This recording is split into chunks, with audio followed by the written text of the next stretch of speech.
je vous retrouve dans cette vidéo pour de nouvelles idées recettes. Je vais donc partager avec vous par les photos la manière dont j'ai préparé ces recettes et ensuite je publierai également une version écrite sur mon blog que vous pouvez retrouver ci-dessous en description simplement pour que vous ayez plus facile à l'imprimer pour pouvoir préparer la recette tout simplement pour faire vos courses. Donc regardons ça ensemble.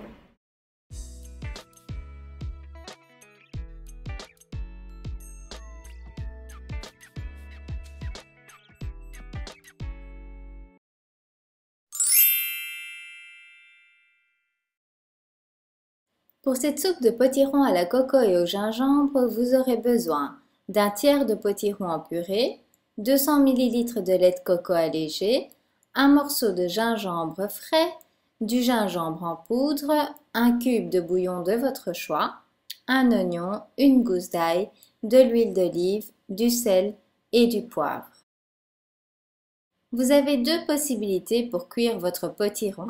Soit le plonger dans une casserole d'eau bouillante et laisser cuire jusqu'à ce que la chair soit tendre, soit le passer au four et ensuite le réduire en purée dans votre mixeur. Découpez l'oignon, l'ail et le gingembre et les faire revenir dans l'huile d'olive. Ajoutez le potiron en purée à la préparation qui vient de cuire. Dissoudre le bouillon dans un peu d'eau chaude et le mélanger avec le lait de coco.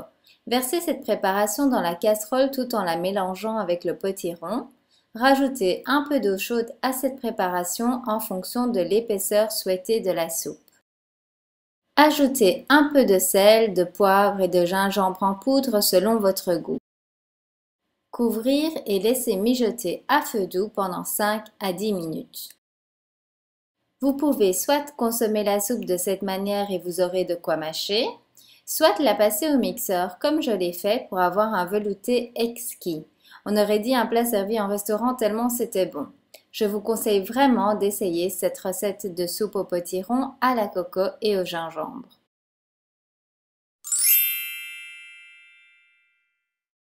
Dans cette recette de pizza de courgettes grillées, la courgette grillée est utilisée comme base pour la garniture à pizza.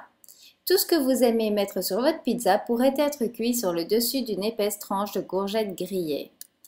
En ingrédients, vous aurez besoin d'une grosse courgette, d'huile d'olive, sauce tomate, fromage râpé allégé et les garnitures que vous souhaitez. Personnellement, j'ai utilisé des tranches de poulet fumé, des olives noires, mais voici d'autres idées. Pepperoni, saucisses, anchois, champignons sautés, oignons caramélisés, poivrons sautés. Pour la préparation, coupez de grosses tranches de courgettes puis brossez légèrement les deux côtés d'huile d'olive. Faire griller cette tranche sur un côté pendant environ 7 à 8 minutes ou jusqu'à ce qu'il y ait des marques de grill et que la courgette commence à être tendre. Si un côté de la tranche est plus large, grillez ce côté-là. Il deviendra le dessus de votre pizza. Retirez les tranches de courgettes du grill et les déposez sur une planche à découper avec le côté grillé au-dessus, de sorte à y ajouter les garnitures. Mettre une fine couche de sauce tomate, comme celle utilisée pour la sauce spaghetti, sur le dessus de chaque tranche de courgette. Ensuite, placez les garnitures que vous souhaitez sur le dessus de la sauce. J'ai d'abord ajouté une pincée de fromage râpé, du poulet fumé, une tranche d'olive, puis une dernière petite pincée de fromage. Mettre à nouveau les pizzas garnies sous le grill et cuire pendant environ 7 à 8 minutes jusqu'à ce que le fromage soit fondu et que les garnitures soient légèrement dorées.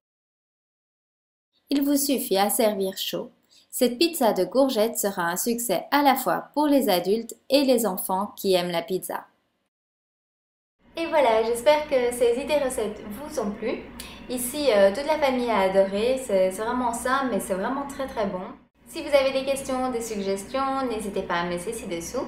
Et je vous donne rendez-vous dans la prochaine vidéo. Bye bye!